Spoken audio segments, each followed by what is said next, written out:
예, 안녕하세요. 오늘은 십계명의 서론에 대해서 살펴보겠습니다. 지난 시간에는 이제 하나님께서 인간들이 마땅히 순종해야 될 하나님의 뜻을 계시하셨다라는 것에 대해서 살펴봤죠. 그 계시하신 뜻이 바로 도덕법이에요.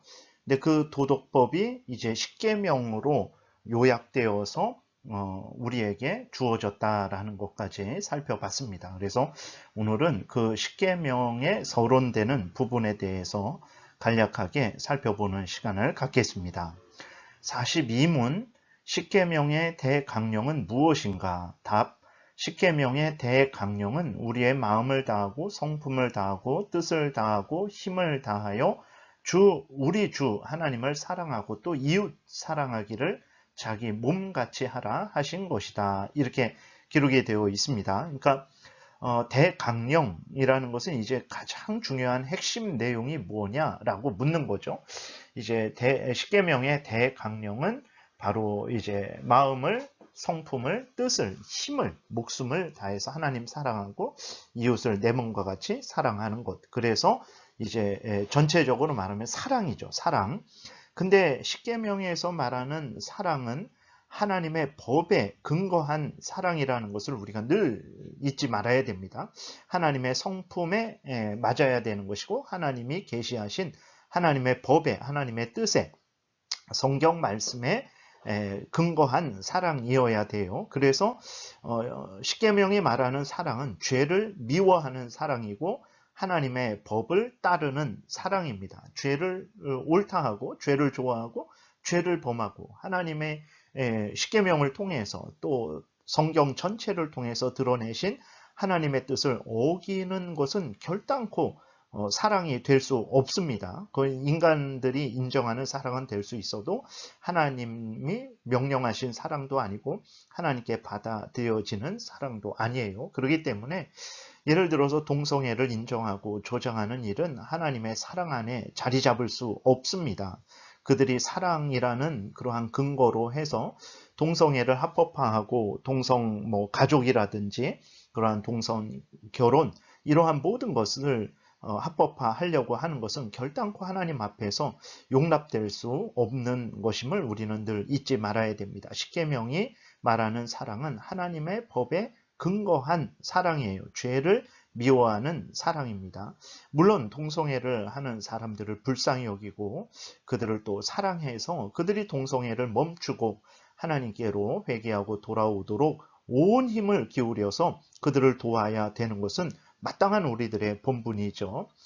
정리하면 십계명이 말하는 사랑은 하나님의 법에 근거한 사랑입니다. 그렇기 때문에 죄를 미워하게 되고 하나님의 법을 따르게 되는 거예요. 그것이 십계명이 사랑하는 사랑이라는 것을 우리가 기억해야 됩니다. 이렇게 하나님이 십계명에서 알려주시는 대로 인간들이 따를 때 그것이 인간들 서로 간에 가장 복됩니다.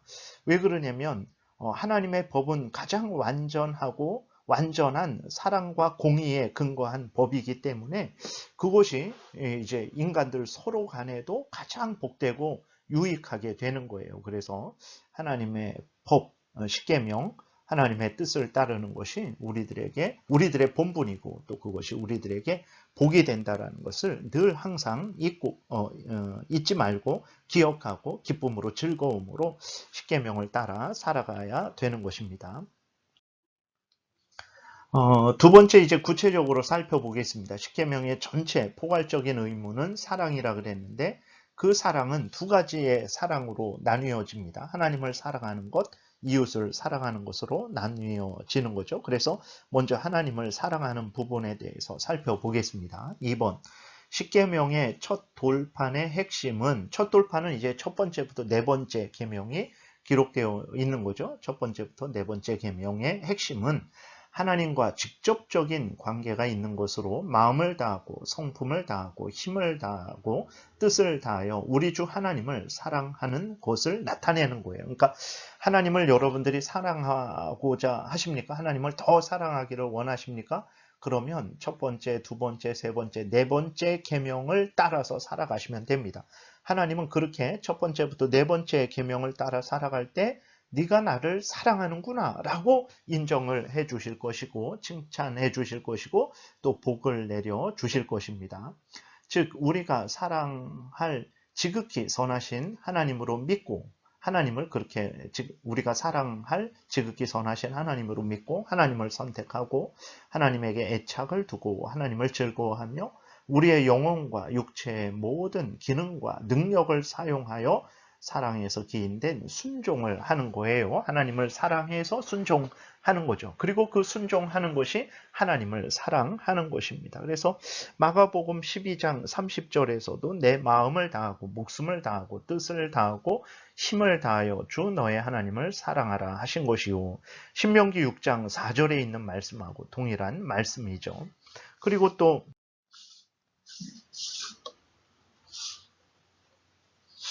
요한복음 14장 23절에 보게 되면 여기는 기록되지 않았는데 이렇게 기록되어 있습니다. 예수께서 대답하여 이르시되 사람이 나를 사랑하면 내 말을 지키리니 내 아버지께서 그를 사랑하실 것이요 우리가 그에게 가서 거처를 그와 함께 하리라. 나를 사랑하지 아니하는 자는 내 말을 지키지 아니하나니 너희가 듣는 말은 내 말이 아니요 나를 보내신 아버지의 말씀이니라. 이렇게 기록이 되어 있어요. 그래서 아주 분명합니다. 하나님을 사랑하는 게 뭐냐? 하나님의 뜻대로 살아가는 거예요. 하나님의 명령하신 대로 순종하는 것입니다. 그것이 하나님을 사랑하는 거예요. 여러분들 아담이 하나님의 명령한 대로 순종하지 않았죠.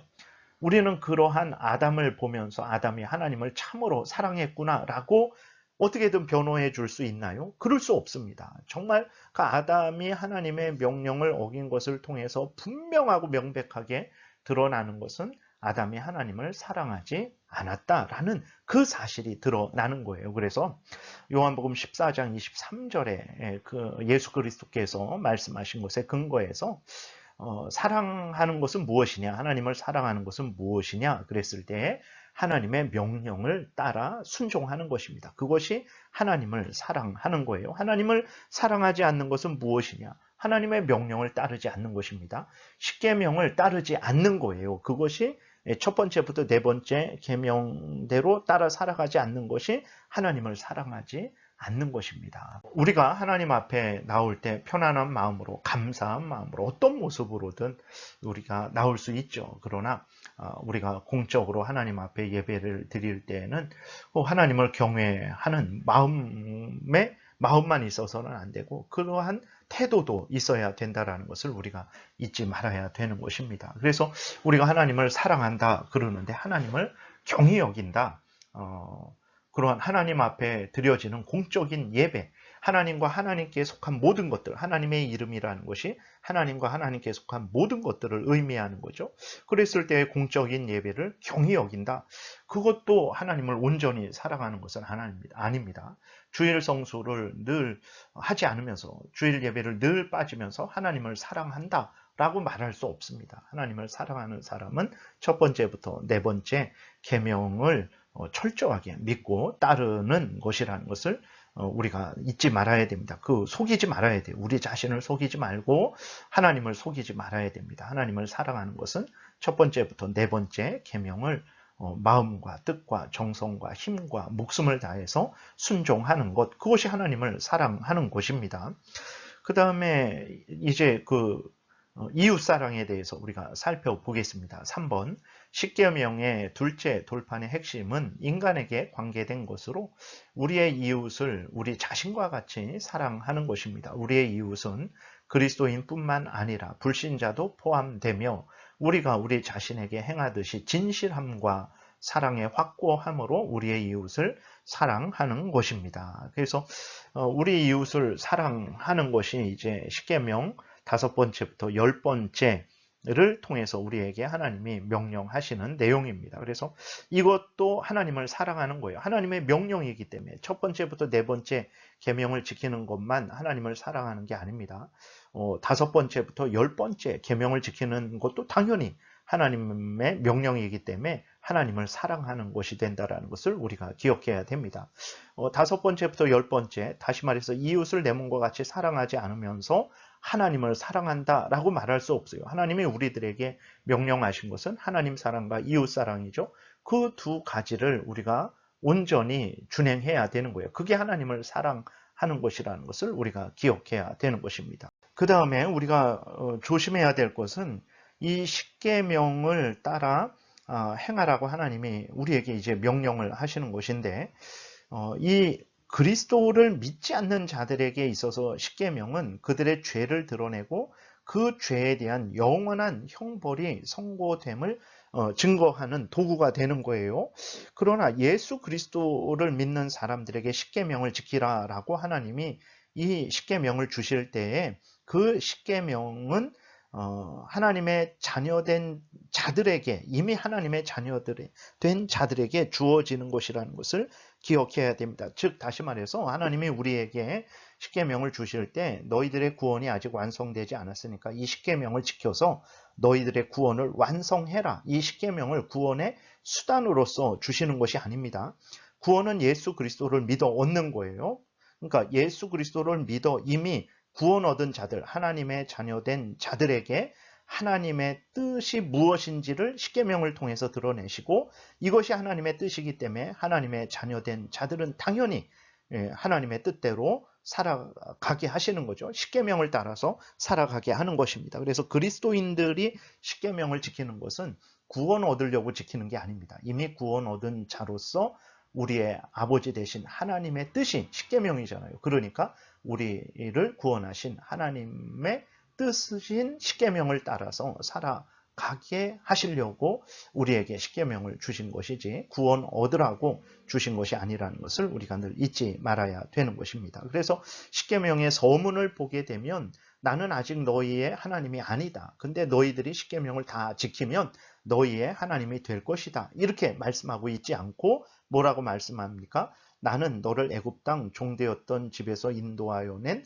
너희 하나님 여호와다. 너희는 나의 백성이고 나는 너희 하나님이다. 이 상태에서 하나님의 백성된 자들에게 십계명을 주고 계심을 우리가 확인할 수 있어요. 43문에 보게 되면 십계명의 서문은 무엇입니까? 답, 십계명의 서문은 나는 너를 애굽 땅에서 종되었던 집에서 인도하여 낸 너희 하나님 여호와로라, 이렇게 기록이 되어 있죠. 십계명의 서문이 우리에게 주는 교훈은 무엇입니까?